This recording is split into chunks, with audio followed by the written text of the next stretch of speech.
Estamos ahora en las jornadas del Cañón, con este acto que hay de presentación de 2 charlas a cargo de Maximiliano Fernández, de la institución Gran Duque de Alba, en la que nuestro recordado Miguel Ángel Troitiño también formó parte de esa institución, y luego un paisano nuestro, David de Chinarro, también nos va a dar otra charla respecto de cómo son los cañones de la época. Luego más adelante Ramón va a hacer la presentación oficial de Maximiliano. Simplemente poneros en antecedentes de lo que son las jornadas. He visto, tuvimos la obra de teatro en noviembre, La Taberna de los Patriotas, a cargo de Luis Dioniso Dégano, y bueno, y de se ha retomado el hacer estas jornadas, pues un poco rememorando ese hecho histórico de la construcción de un cañón por parte de los arenanos para repeler, digamos, las tropas carlistas que venían a invadir nuestro pueblo en 1836, que como hay unas crónicas que ya sabéis que estaban ahí de la época, de un cura de Arenas que lo reflejaba, de unos feligreses de aquí del Arenal, y bueno, ahí queda un poco la historia. Ya veis un poco lo que hay de las actividades que tenemos para mañana. Mañana a las 12 será el pregón de alcaldía para hacerlo, para iniciar las jornadas, y luego más adelante tendremos actividades ahí con las tapas aquí del pueblo. Por la tarde tenemos juegos tradicionales, la pelota trapera, el tiro con arco, la rayuela, y luego también tendremos al final la obra de teatro a las 10 de la noche, que habrá luego con fuegos artificiales. Tenemos a las 8, se me olvidaba, una limonada con la torrija del cañón, se ha bautizado así un poquito para hacerlo. Así que nada, os dejo ahora para presentar, y un aplauso aquí para nuestro invitado.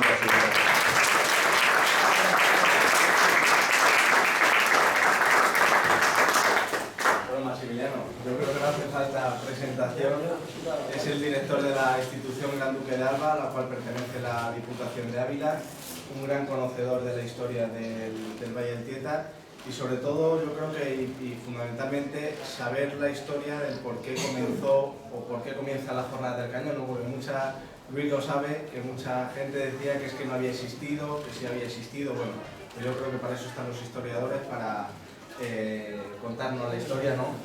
Y si quieres, hazte tu presentación, quién eres, el por qué estás aquí aparte de profesor de la Universidad Rey Juan Carlos.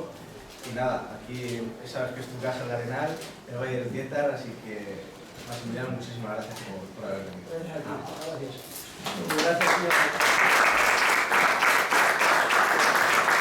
Gracias, señor alcalde, gracias, concejal de turismo, concejal también del ayuntamiento. Muchas gracias a todos por asistir y por tener interés en estas primeras jornadas del cañón. Es la primera vez que me pasa que me tenga que presentar yo mismo, pero bueno, siempre hay que estar preparado para todo, ¿verdad? Llevo 6 o 7 años siendo director de la institución Gran Duque de Alba. Soy periodista de formación y sociólogo. Trabajo mucho en los temas de historia, publicado sobre sociedad y opinión Ávila en el siglo XIX, prensa y comunicación en Ávila en el siglo XIX también, fundamentalmente, sobre esta época en torno a Larra y las elecciones de 1836, que coinciden prácticamente con estos episodios, y en fin, no me voy a alargar más porque no. Entonces, vamos a empezar, si quieren ustedes, con esta primera conferencia que abre esta primera jornada, por la que felicito al ayuntamiento. Me parece una iniciativa muy interesante, muy bonita, yo creo que a ustedes les va a gustar. Sería muy positivo que tuviera continuidad, que ustedes le saquen de alguna forma rendimiento también al cañón desde el punto de vista turístico. Me había traído un cañón que tengo por esto en mi casa, de Cádiz, que compré ahí hace 30 años, pero bueno, en algunos lugares han conseguido hacer cañones de madera, claro, comparado con el de don David Chinarro, con el de verdad, pues es mucho más modesto. Pero hay que pensar que el que se hizo aquí, de un tronco de castaño, pues se parecería probablemente más a este, ¿verdad? Y que hacían también en otros lugares, y que bueno, pues sirve también un poco de referente, una réplica de un cañón de madera, si hay buenos artesanos y buenos carpinteros, o pequeños recuerdos de este tipo, ¿verdad? Los les animo. Bien, pues entonces vamos a hablar de esta época de las guerras carlistas, que es lo que me dijeron que tenía que desarrollar en la conferencia, y sobre la documentación datos, la información que hay sobre este cañón del Arenal. A la gente que escribimos cosas de historia, pues nos gusta mucho contextualizarlo, ¿verdad? Ver los antecedentes, por qué se llega a las guerras carlistas, en qué circunstancias, etc. Bueno, nosotros empezamos hablando siempre como antecedentes del paso del antiguo régimen de la modernidad. Parece una contradicción, ¿quieres mencionar?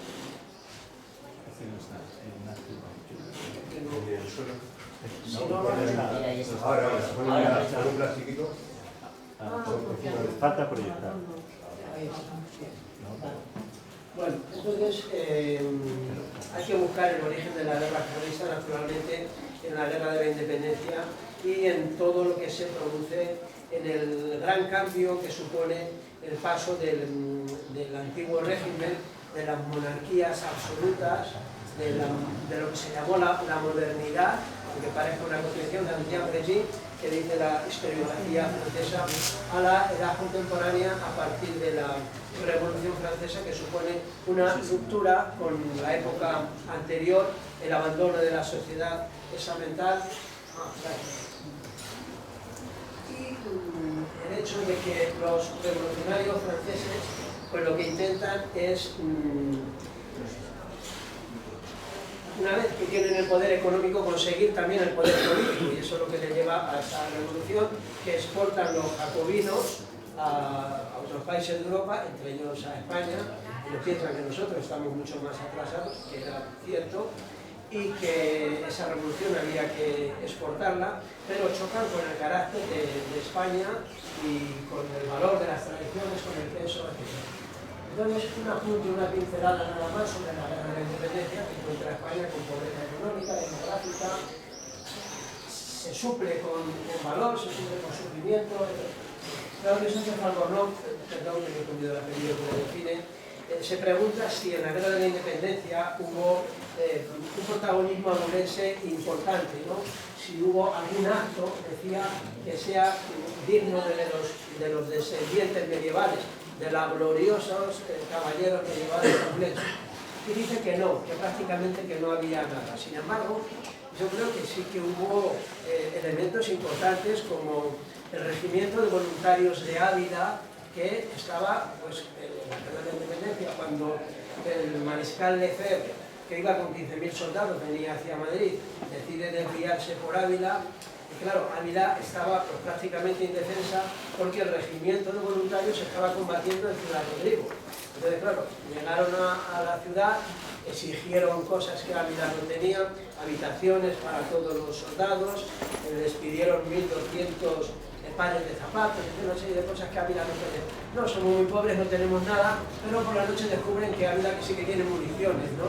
Eso les enfada mucho y saquean la ciudad durante 3 días y, bueno, causando grandes destrozos, como hicieron aquí también, en esta zona, principalmente en Arenas de San Pedro, que incendian en torno a 50 casas, rompen también una serie de almacenes de aceite que tenían, etcétera, ¿no? Y en Ávila causan un gran destrozo. Basta visitar muchos monumentos y de, bueno, pero ¿cómo falta este ángel? ¿Cómo falta esta cabeza? ¿O cómo faltan tantas otras cosas? Muy amable, muchas gracias. Y efectivamente, pues fueron la artillería de la soldadesca, poco respetuosa con el arte y con la historia, ¿no? La verdad que el regimiento de voluntarios tuvo su peso. Hubo un navegante arevalense, Fenrecero, de la zona de la muralla, bueno, pues llega a ser capitán general de la Real Armada y tiene un brillante palmarés en sus enfrentamientos con los persas, con los argelinos, con los ingleses, etc. Hay también un guerrillero, Camilo Gómez, que es comandante de los húsares de Ávila, de los húsares francos de Ávila, que se refugian en la Sierra de Gredos y que combaten desde aquí, hostigan a las guarniciones francesas, no solo hostigan mediante la guerra de guerrillas, de ahí va a venir luego, claro, las guerras carlistas también. Se llegan a enfrentar él y Peravea a 500 soldados franceses y los vencen, o sea que bueno, tienen un cierto peso. También Juan García y Francisco López, que eran manadores de Hipólito Cano, perdón, ahí se me ha olvidado una vez. terminé anoche muy tarde, muy de madrugada, entonces tengo que seguir revisando. En fin, que desde Gredos, desde el Valle del Tietar, desde Arévalo, desde otras zonas de Ávila, sí que hay un enfrentamiento a la invasión francesa, ¿no? Las consecuencias de la guerra pues son, claro, la destrucción, los incendios, los muertos que hay. Arenas adquiere ya para su escudo el título de siempre incendiario, porque sufre este primer incendio de 40 y tantas casas, o 50 durante la Guerra de la Independencia, y luego va a sufrir también incendios causados por Blas García Perdiz, a quien algunos llaman la Perdiz, pero yo siempre me cuentan los documentos como Blas García Perdiz. Bueno, pues también en una acción de represalia porque se mostraban más a favor de los isabelinos. Luego veremos qué postura hay en el Arenal, a favor de los isabelinos y a favor de los carlistas, ¿verdad? Cuando lleguemos a esa parte. Primero haremos este contexto, luego hablaremos un poco de las tres guerras carlistas, entraremos en el Valle del Tietar, el Arenal, y acabaremos un poco con la historia del Cañón, ¿verdad? Bueno, ¿qué sucede entonces? Otra consecuencia de la guerra de la independencia es la proliferación de guerrilleros, ¿no? Que España no podía enfrentarse, por lo menos en algunos lugares, a las tropas francesas, recurren a las guerras de guerrilla, que dan buenos resultados, que causan grandes pérdidas en los ejércitos del enemigo, porque además les impiden abastecerse, etc. Y esos guerrilleros que hacen después, que no tienen otro oficio, que llevan años dedicados a la guerra, pues se echaron al monte y ahí siguieron en el monte, dedicados a las guerrillas de una u otra forma, ¿no? A mí me dijeron que hablar también de las desamortizaciones, pero nos sería muy largo, ¿no? Hay una serie de desamortizaciones en esta época, bueno, ya las hubo antes, ¿no? Desde el trienio constitucional ya hay alguna antes. Godoy también intentó alguna desamortización, pero las dos más importantes son la de Mendizábal y la de Pascual Madón, ¿no? Ellos lo que intentan es reactivar la economía del país y ponen en práctica lo que llaman la venta de bienes de manos muertas, de nobles, del clero, etc., pensando que van a ir a manos productivas y que le van a sacar una gran rentabilidad. Pero quienes se hacen con las tierras pues son los ricos, los nuevos ricos, la nueva burguesía y otras veces los nobles, de manera que no se consigue un gran impulso económico como se pretendía.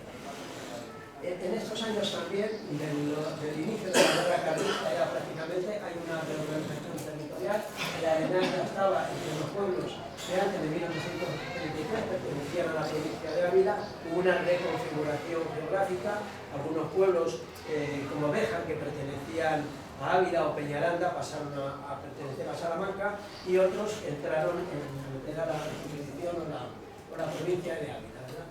Bien, entonces en ese contexto político se genera este enfrentamiento ideológico porque, claro, contra los franceses todos los españoles estaban unidos, pero las posturas eran muy contrarias, había gente que era muy consciente de que había que hacer reformas, le llamaban afrancesados y traidores, pero sí, ellos eran conscientes de que España tenía un cierto retraso y tenía que modernizarse, ¿no? Y otros, por el contrario, decían, no, aquí lo que hay que mantener es la tradición, la grandeza de España, lo que ha sido siempre España en nuestros tiempos de esplendor, etc., ¿no? Y entonces se produce ese doble enfrentamiento, por una parte ideológico y por otra parte de intereses familiares, ¿no? Cuando vuelve Fernando VII en primer lugar, en 1813-14, restablece el absolutismo en esos 6 años de absolutismo que van de 1814 a 1820, cuando se inicia con el pronunciamiento de Riego el trienio constitucional o el trienio liberal, y a partir de ahí España, y sobre todo en el siglo XIX, va a sufrir una serie de movimientos que podríamos decir pendulares, ¿verdad? Se pasa de épocas de absolutismo a épocas de liberalismo, vuelven otra vez los absolutistas, de nuevo entran en el poder de manera que se produce este movimiento pendular de alguna forma, y el primero es el regreso de Fernando VII, el deseado en el que todo el mundo tenía puesto muchas esperanzas, pero lo que hace es restablecer el absolutismo puro y duro. El trienio liberal, por el contrario, es un avance en las libertades de 1820 a 1823, no dura más, porque las monarquías europeas ven que hay un peligro en España, que esto ya les suena muy peligroso, ¿verdad? Se había restablecido otra vez el absolutismo también, con la caída de Napoleón, y los 100.000 hijos de San Luis pues, lo vuelven a restablecer en 1823, y durante esa década ominosa, que le llama la historiografía española, pues seguimos teniendo esos enfrentamientos. En las ciudades y en los pueblos todo eso se vive de una manera casi dramática, ¿verdad? Porque por una parte, pues el clero, por ejemplo, que tiene mucho peso en el ámbito rural, pues defiende más ideas tradicionales, y los ilustrados defienden ideas más reformistas, y ahí se producen enfrentamientos en todos los lugares, ¿no? Dan lugar, ocasionan en primer lugar la llamada guerra realista o primera guerra civil entre libertades y absolutistas, la guerra de los 100.000 hijos de San Luis, restablece, como les digo, el absolutismo y se produce la guerra de los. Y junto al enfrentamiento ideológico se produce esta idea de sucesión. Fernando VII, cuando ya cerca la hora de la muerte y que no tiene descendencia, se plantea quién le va a suceder, ¿verdad? Y decreta la pragmática sanción que anula la ley sálica que impedía reinar a las mujeres, ¿no? Y eso, sin embargo, es discutido si la restablece y la pone en vigor, por lo que hace recuperar la ley sálica. La intención suya, desde luego, claro, era que pudieran reinar las mujeres, porque no sabía si iba a tener un hijo o una hija, como sucedió con la futura Isabel II, ¿verdad?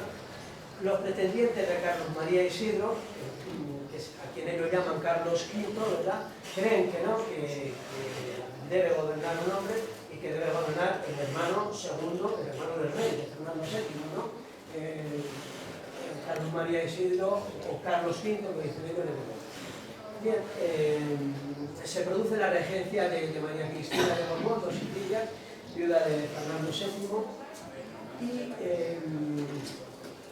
eso trae como consecuencia la primera guerra carlista, los primeros enfrentamientos, que va a ser de la que vamos a hablar aquí, la que se produce entre 1833 y 1840, porque estas otras dos guerras carlistas, si es que de verdad fueron dos guerras carlistas o guerras civiles en España, que muchos discuten, pues bueno, vemos que la llamada Segunda Guerra Carlista, llamada también Guerra de los Matiners, ¿no?, de los madrugadores, en catalán, pues se circunscribe mucho a Cataluña. Es verdad que también se produce en otros lugares de toda España, pero donde arraiga fundamentalmente es en Cataluña.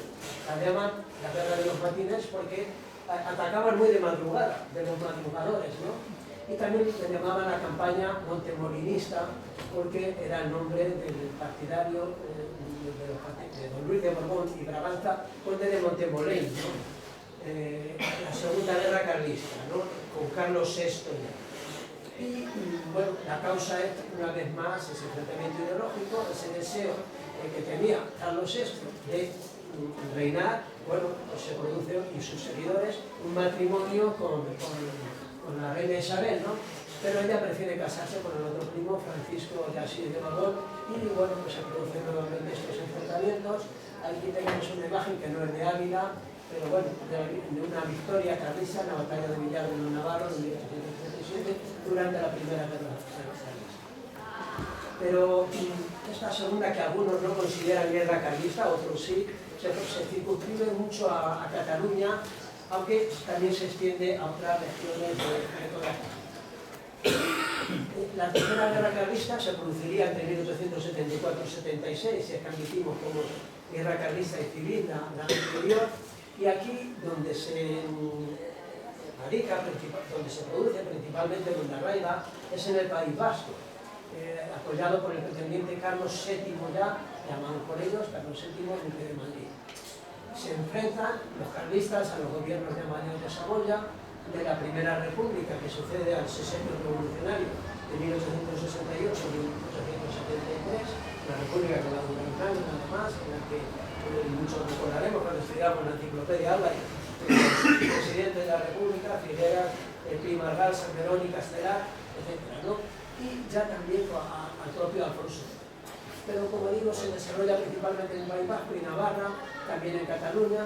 Los carlistas vuelven a ser vencidos, se abolen los fueros vascos, pero abolir una cosa no significa que vayan a desaparecer, sino que, bueno, los vuelven a recuperar y sabemos que la autonomía del País Vasco pues, está muy basada en esos fueros, y también la autonomía, Cataluña, etc. En fin, el caso es que don Carlos cruza la frontera con Francia, dice volveré, pero no hubo. Ya no hubo más ocasiones de ir. Es decir, que todas las guerras carlistas se saldan con victorias de los liberales y derrotas de los demócratas. Bien, a nosotros nos interesa después de la Primera Guerra Carlista, vemos cómo se desarrolla en Ávila y en la provincia. Ávila es oficialmente fiel a la monarquía, en 1833 se publica el boletín oficial de la provincia y se aprovecha para incluir ahí todos los decretos siempre a favor de la reina Isabel o de la reina regente María Cristina. Nosotros llamamos los cristinos, isabelinos, liberales, etc., constitucionales, por la Constitución de Cádiz, como saben ustedes, de 1812, la famosa PEPA, porque se promulgó el 19 de marzo, San José, el rito liberal era viva la PEPA, y el rito de los absolutistas, en Ávila también, pues era vivan las cadenas, viva la Inquisición, pronunciado en las calles de Ávila por los absolutistas, que tenían pues también ahí mucho apoyo, ¿verdad? Entonces Ávila oficialmente es liberal, es constitucional, pero hay muchísima también discusión y también hay muchos partidarios, sobre todo de la tradición, de las costumbres, le dan miedo las reformas y en consecuencia, bueno, pues hay esta confrontación. Una facción, por ejemplo, de 500 hombres, mandados por Prat García Catí, a quien cité antes, y volvió a incendiar Arena. Primero fue en la Guerra de la Independencia, pero también ahora en la Guerra Carlista, aquí ya en 1838, como acción de castigo por esa fidelidad que mantuvo Arenas, siempre incendiada y siempre fiel, como dice su escudo, a la reina Isabel. Toma 47 casas, 2000 cántaros de aceite, tinajas de ¿no? En ese ataque de los carlistas a Arenas, bueno, pues también dieron muerte a los soldados de la milicia nacional que resistieron dentro de Castilla. Blas García Perdiz siguió combatiendo, pero murió en las inmediaciones de Guerra de las Dueñas, según otro libro publicado por el presbítero José Serrano Cubo en Historia y Geografía de Arenas de San Pedro. Esos son los libros, las fuentes principales sobre las que vamos a irnos basando. En estas guerras carlistas, aunque aquí se dice mucho, y José María González y Javier Abad sostienen que donde más importancia tuvieron las guerras carlistas de la provincia fue en el Valle del Tieta y en Gredos. Bueno, es posible, pero también en Ávila y en Arévalo y en otras comarcas, ¿no? En Arévalo, los seguidores del famoso cura Merino, que procedían de Galapagar, fueron perseguidos por el corregidor y dispersados por el corregidor arevalense. También en febrero, sin cadalso de los vidrios, un periodista que se llama Alfonso Moreno Espinosa, que escribió, fue a Cádiz, que allí publicó en el diario de Cádiz, pues hizo también unos ensayos poéticos, publicados en 1879, y cuenta ahí poéticamente que los carlistas, capitaneados por Perdiz, se impusieron en la batalla, y dice en unos versos: gloriosa fue la jornada, pero los carlistas diestros en la guerra de emboscada cortaron la retirada a casi todos los nuestros, a casi todos los liberales, ¿verdad? Reconoce que los carlistas eran diestros en las emboscadas, porque era lo que habían hecho en la guerra de la Independencia y era lo que mejor sabían hacer, ¿verdad? Entonces, claro, la milicia nacional que podía tener el Prat, incluso los húsares, ¿no? que eran también un ejército ya bien formado, bien equipado, etc. Pero estábamos acostumbrados al campo de batalla que a la emboscada, que era lo que hacían. Bueno, también en los pueblos modestos de la Sierra de Ávila, párrocos conservadores muy activos, están en contra del liberalismo, y el gobernador civil de Ávila, Francisco Agustín Silvela, el conocido de la calle de Madrid, Agustín Silvela, también Manuel Silvela, toda la familia de los Silvela, que fueron representantes de esta comarca de Arenas de San Pedro en Cortes, también de Ávila, y que tiene el Palacio de Aranjuez, muy interesante, etcétera. Pues como gobernador, el tiempo que estuvo, pidió que los párrocos se limitaran a sus funciones, que los párrocos se dediquen a lo suyo, que no entren en política. Pero el propio obispo dijo así un poco básicamente que no tenía constancia de que los párrocos hicieran actividades contrarias al régimen establecido, ¿verdad?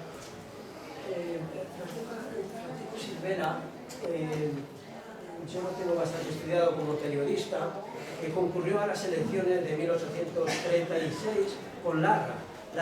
Mariano José de Larra, el escritor, se presentó por Ávila a las elecciones y obtuvo, a mí me gustaría, porque tengo un libro publicado sobre el tema, Larra en las elecciones de 1836 con 13 adversarios, pero me llevaría muchas horas a hablar de Larra. Lo que sí que sé es que podríamos resumir diciendo que se enfrenta a, incluso, aunque él se la daba de progresista, pero se presenta con los conservadores de Ávila, con Eugenio de Tapia, incumple muchísimas cosas para ser diputado, obtiene el acta recurriendo a procedimientos caciquiles, etc. De manera que lo de Larra tan progresista y tan romántico, yo siempre he dicho, ni se suicidó por amor, ni era tan progresista. Bien, es verdad que el pistoletazo se lo dio después de romper con Dolores Armijo, pero él ya había publicado que un político en España, porque él salió elegido por Ávila, pero no llegó a tomar posesión por el pronunciamiento de los sargentos de la Granja. Entonces, luego ya, claro, le acusaban, oiga, usted que ha pasado de escribir en El Sol, que es un periódico progresista, a escribir en El Mundo, que es un periódico carlistón. Le decía, yo creo que El Mundo de la época no era un periódico carlista. Pero bueno, Larra la cosa no lo podía soportar. Y eso fue lo que le llevó a su decisión drástica aquí en el. Pero bueno, ¿no? Esa es un poco la idea general de la política. Nos acercamos ya a la comarca. Hay noticias sobre el Valle del Tieta, recogidas por Javier Abad y José María González, compañeros en la institución de Alba, buenos investigadores, muy serios, muy trabajadores. Me han metido a mí en esto, tenían que haber venido ellos, pero José María González está en Bolivia y Javier Abad ha tenido que viajar a Alemania por un problema familiar y aquí estamos la institución de Alba para salir a paso, ¿verdad? Bien, pues ellos han publicado varios libros sobre la guerra carlista. Ellos, operaciones y acciones de los dos ejércitos durante la primera guerra carlista. Tienen ahora otro, el Instituto de Novedad, que les tengo que publicar pronto, y luego pues yo cuento con ellos siempre porque me parece, he colaborado también con ellos en publicaciones sobre Eduardo Tejero, y en fin, yo creo que son unos investigadores muy valiosos y hacen muy buen trabajo. En este libro pues recogen alguna documentación importante, fuentes documentales, para hacer esta historia en la que todavía hay que seguir investigando mucho más. No lo sabemos todo, ni mucho menos todavía, queda mucho que descubrir. Bueno, en el caso del partido de Arena, Patricio Martín de Tejar, que era miembro de la Comisión de Armamento y Defensa, pues que se construyó, que se erigió, que se formó en octubre de 1836 para cumplir los deseos de la reina regente de dar pronto término a la guerra civil, exterminando la fracción sangrienta que la sostiene, ¿verdad? Entonces, ¿qué hace Patricio Martín del Tejar? Pues se dedica a investigar y a preguntar en los pueblos cómo se sienten de liberales y cómo se sienten de conservadores. Preguntan también en Arenal, lógicamente, ¿no?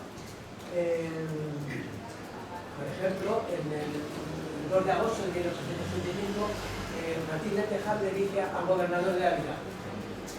Habla del relativo al espíritu público de estos pueblos y en especial de la cabeza de partido, y dice que ha variado un poco ese espíritu público por notable desventaja desde fines del año próximo a principios del corriente. Es decir, que observa que hay una evolución, pero no a favor de los liberales, sino que está justamente en contra, ¿no? Y con cierta particularidad en el último por los elementos de mayoría del ayuntamiento y el secretario, que son personas de mal concepto, dice, también por culpa del clero regular y algún otro empleado proveniente todo de causas inmorales que deberían desaparecer. Las causas, a mi modo de entender, muy notorias y al remedio no difícil en medio de los obstáculos que es preciso desconocer. Bueno, es un estilo que a veces cuesta un poco seguir. Bueno, aquí tenemos una imagen también de la que tienen en portada de José María González y Javier Abad.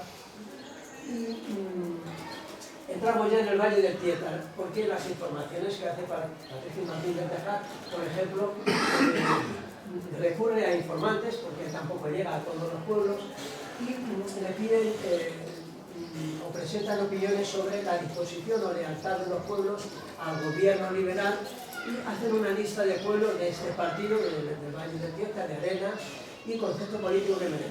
Y empieza por el Arenal y dicen, espíritu poco satisfactorio, dicen ellos, ¿no? O sea, que presentan opiniones, bueno, no le convence para nada, ¿no? Lo que ve por aquí, aunque luego sabemos por el cañón que el Arenal se defiende de los carlistas, ¿no? Pero la visión que tienen ellos, los informantes, quizá un poco parcial, no le parece suficientemente satisfactoria. De San Esteban dicen que aunque con muchos decididos partidarios del liberalismo, está un poco apático, indiferente, no entran en esos conflictos. De los niños, pues también dice que es regular. Como ven ustedes, las informaciones no son muy exhaustivas ni muy fundamentadas, son un poco para salir al paso. Hornillos regular, Serranillos lo desconozco, Lisando, bueno, está bien, ¿no? Son partidarios del régimen liberal. Rama Castañas también, Ollales del Hoyo, pues muy bueno en general, ahí sí que son más partidarios. Lanzaíta, pues dice que son los principales desafectos, están en Lanzaíta, desafectos al régimen, claro. De Candelera dice que hay buenos y malos, ¿no? De todos los sitios, claro. Buenos y malos elementos, ¿no? Pedro Bernardo, bueno, eso tiene que haber puesto en negrita, Candelera y Pedro Bernardo, una línea.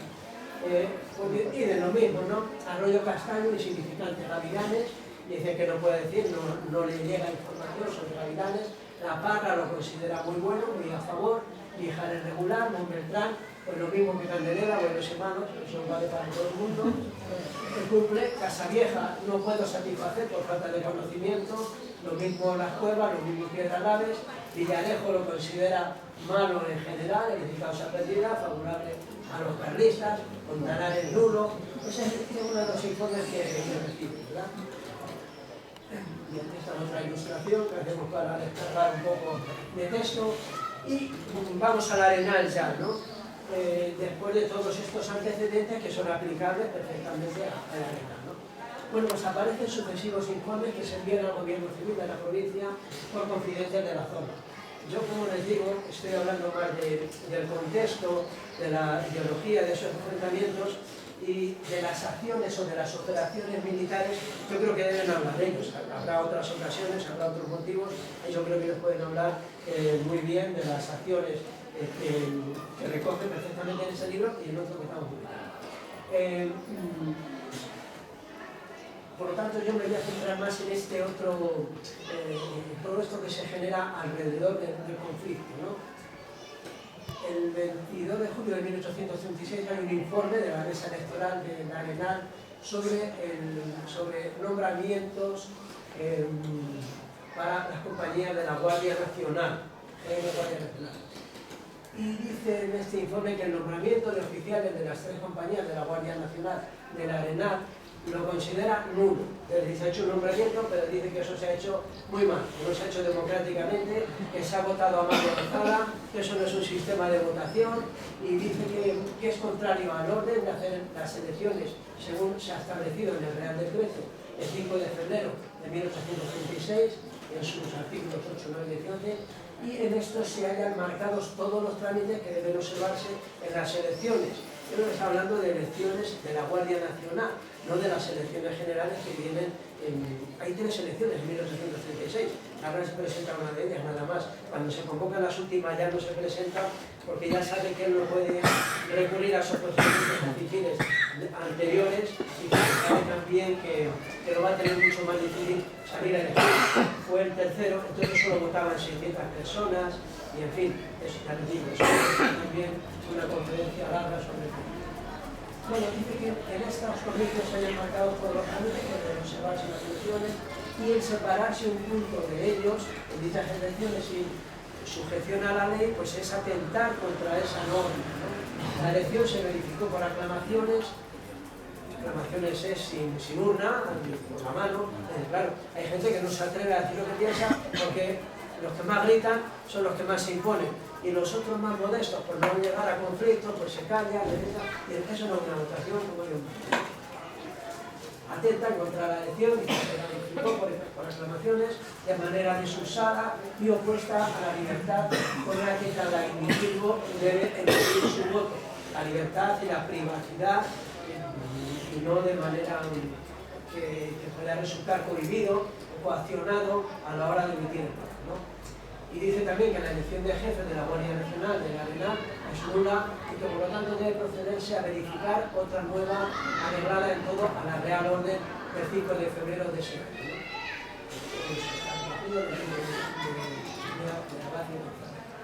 Otra información que sale en este año, de 6 de octubre de 1826, habla del movimiento de la partida de Jara hasta Casavieja y dice que el alcalde constitucional de la Villa de Arenas de San Pedro le comunica que por la ausencia verificada por el juez de primera instancia de ese partido he remitido los presos que existían en la cárcel del Arenal.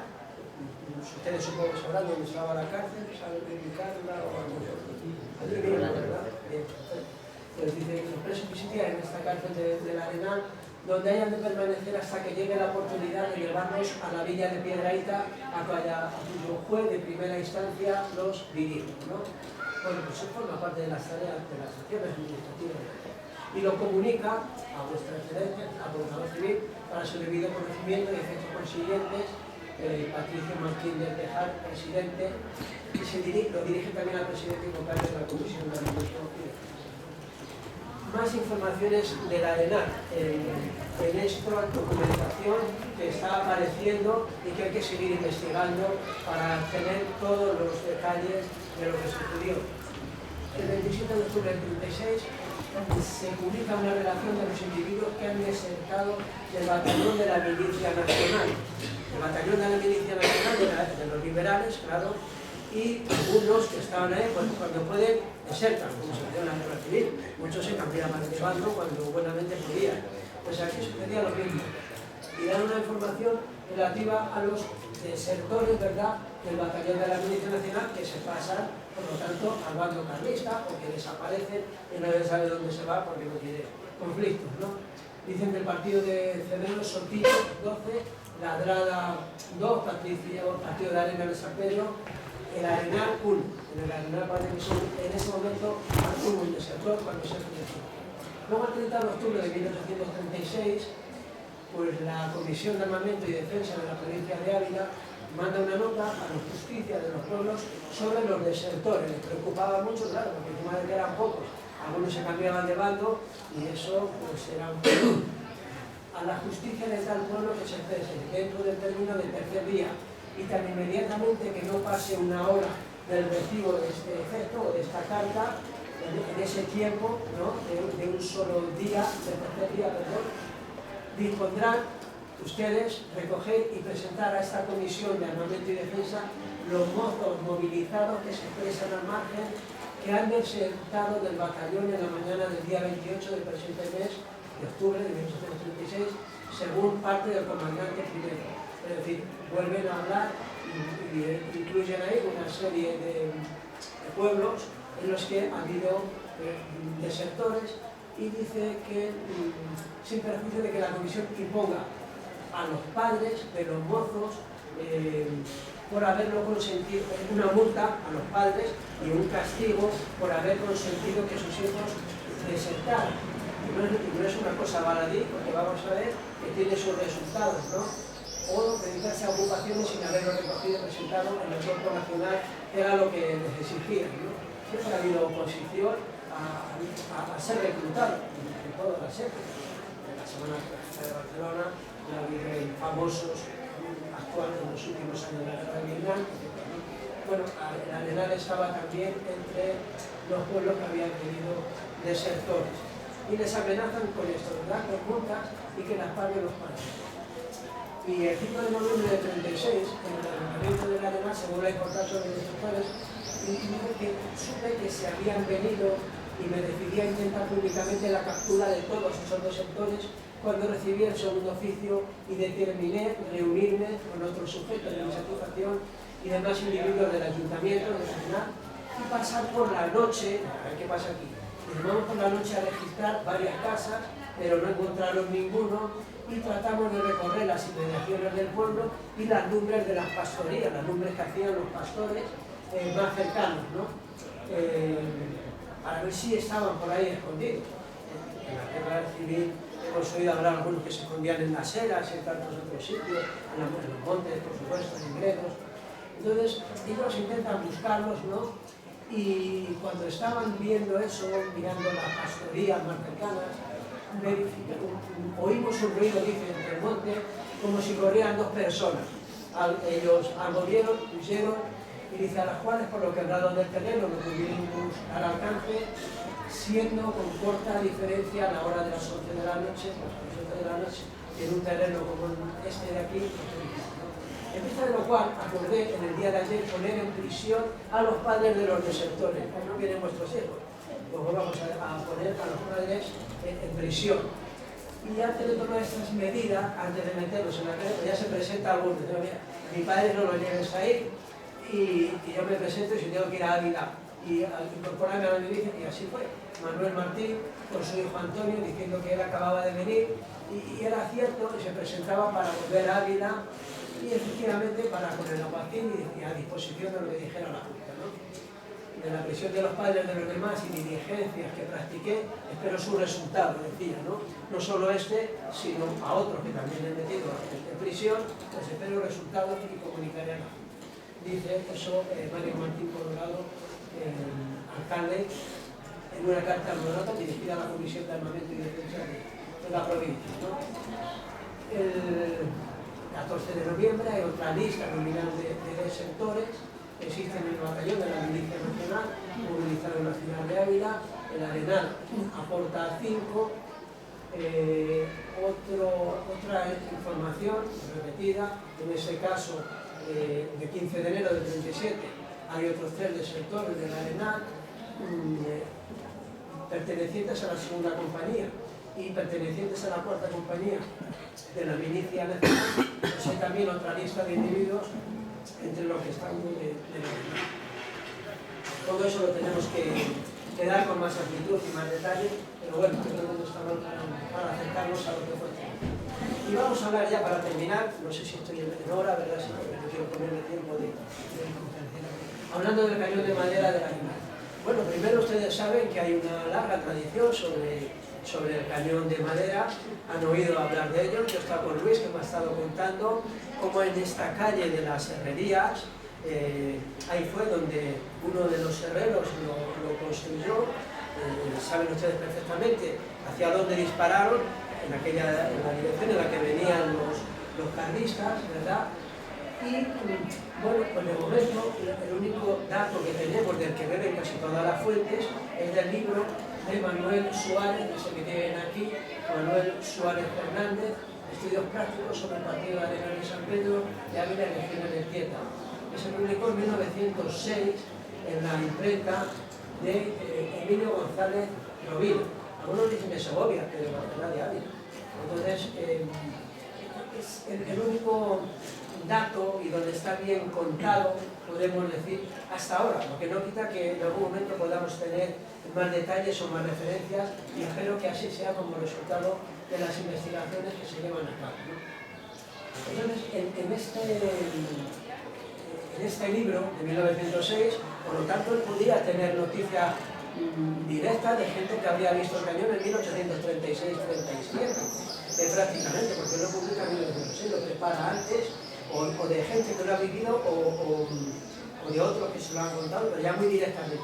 Por lo tanto, no es una invención de la noche a la mañana para tener un argumento turístico, sino que está acreditado. Yo le decía a Luis al principio cuando me dijo el video, pero oye, esa piscina tiene agua, o vais a tirar a la piscina sin agua, ¿no? Y dice, no, sí que tiene agua. Y claro, me empiezas a mirar y sí que tiene agua, ¿no? Bueno, pues incluso hay en ese libro también algunos artículos que había publicado antes en la Universidad de Ávila. Fue un periódico quincenal importante que dirigió ustedes conocerán a lo mejor en el hablar de Gerardo Bermúdez y de Emilio Fernández Villegas y de Luis Gustavo Peribáñez, sobre todo en la arena, súper conocido. Y en las páginas 109 y 110 es donde cuenta lo del cañón. De pasada, no estaba hablando para nada ni de la guerra carlista, estaba hablando de los productos de la huerta, y dice en el último párrafo que el Arenal hace gran cosecha de sus famosas judías, como también de buenas frutas, de las cuales nos ocuparemos por separado. En cuanto a las judías, son de fina y mimosa calidad y constituyen el comercio y tráfico que sostiene sus corrientes naturales, los cuales son transportadas en cargas con algunos productos de industrias que paran de mejor. Bueno, y dice también que en su industria emparan de manera y cajas de escopeta que recuerdan el hecho tradicional y de armas de aquellos aldeanos, dice refiriéndose a los arenanos, que fabricaron un cañón de madera con el cual lograron intimidar a las tropas carlistas como es tradición constante, ¿no? Eso dice en la página 100. La nota a pie de página lo dice con mayor precisión. No sé si lo leen bien, si no lo leen yo lo he transcrito y se puede leer mejor a continuación. Pero nos gusta verlo tal y como lo publicó él. Y dice que refiérese entre estos naturales. Dicen los arenanos que en una de las partidas carlistas que merodeaban la comarca pensaba poner asedio a la populosa aldea. Yo creo que voy a leerlo mejor en el gobierno de Castilla, porque aquí sí que se entiende bien y usted lo puede leer a la vez que lo lee. Refiérese, dice, a estos naturales, o dicen los arenanos, que una de las partidas carlistas que merodeaban la comarca pensaba poner asedio al Arenal, populosa aldea. Yo creo que debería tener como 600 habitantes, que no está muy mal, ¿no? Y luego va a llegar hasta los 900 y pico, 960 tiene ahora, me parece, ¿no? Creciendo, o bueno, por lo menos no sufre tanto como otros pueblos hasta la exploración. Y dice, sabedores de las confidencias algunas del pueblo, se hicieron acaudillar en su alcalde, o sea, usted le llamaría al señor alcalde, usted es el jefe, y los acaudilla y dispusieron la defensa de su plaza. Hay que suponer que una plaza podía ser parecida a esta, pero sin edificios tan altos, naturalmente, los edificios más bajos, y por lo tanto el efecto del cañón podría dispararse de la plaza. Al efecto, se ordenaron los vecinos en orden de batalla, disponiendo a la ligera un tronco de árbol, al que hicieron hueco y bien precintado con gruesos cinchos de hierro, los que tuvieran seguramente los herreros de esa calle. Servíale de curata o cureña una caja de fuelle de las de los herreros, de los que tenían en las fraguas, ¿no? El maestro herrero, así se refiere, así lo cuentan, ¿verdad? Desplazado el cañón y a la vista del enemigo, sonó un prolongado redoble de tambor batiente y tomadas por los vecinos las armas de fuego que disponían y subiendo a las alturas dominantes del pueblo, es decir, a la iglesia y a otros lugares inminentes, se dio orden de primera descarga cerrada.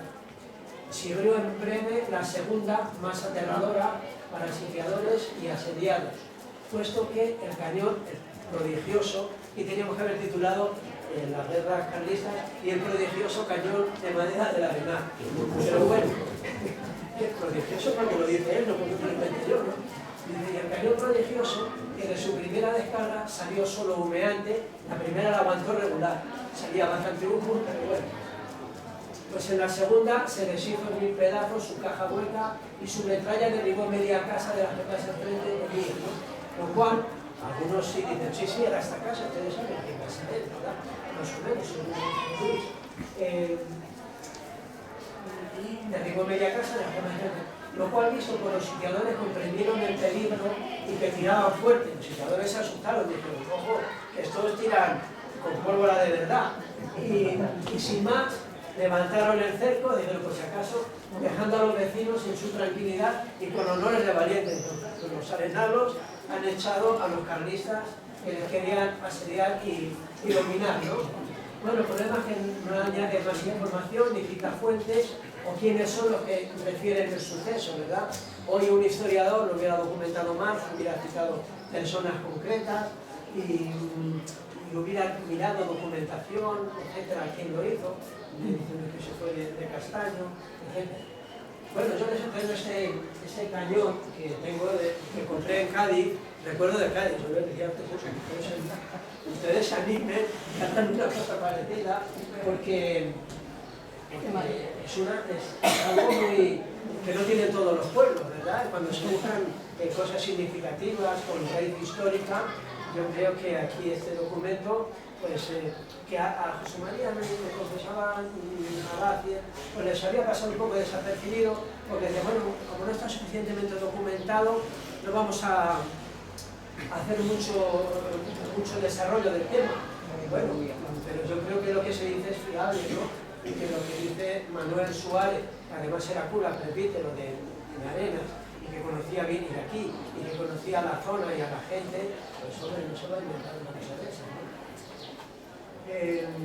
Luego hay otros autores, claro, que citan esa misma historia, como Marcelo Gómez Matías, que también era cura de Arenas, y publicaba el almanaque parroquial, pero parece, yo creo que todos toman de la misma fuente, todos beben de aquí y todos hablamos a partir de lo que dice él, no de otra documentación que hayamos encontrado, ni de entrevistas que hayamos hecho nosotros.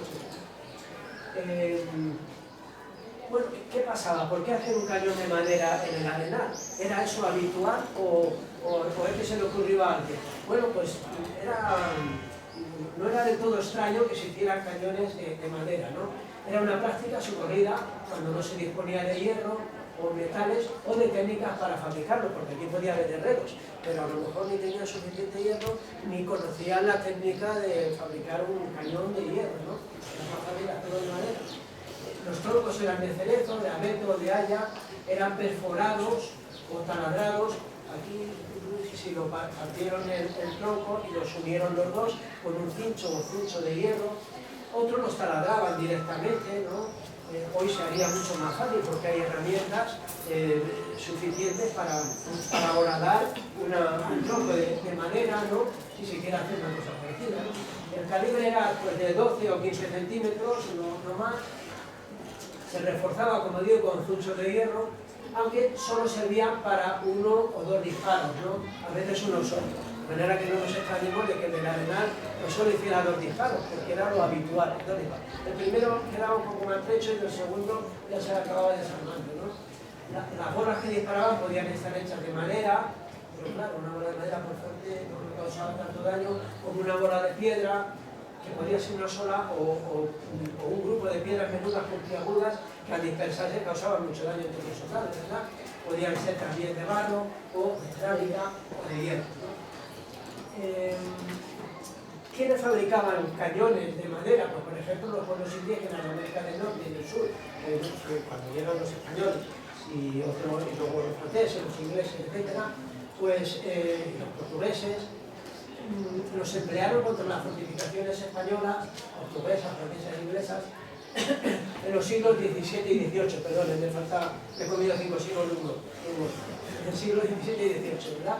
Los romanos también los utilizaron contra el ejército húngaro en los años 1948-49, los vietnamitas, y este cañón que hay aquí me parece que es vietnamita, que lo recogieron los franceses y lo tienen en el Museo de la Armada de París, pero lo utilizaron en la campaña de Cochinchina en 1862. Los búlgaros emplearon 52 cañones de tronco de cerezo, reforzados con un cobre, en su sublevación de 1876.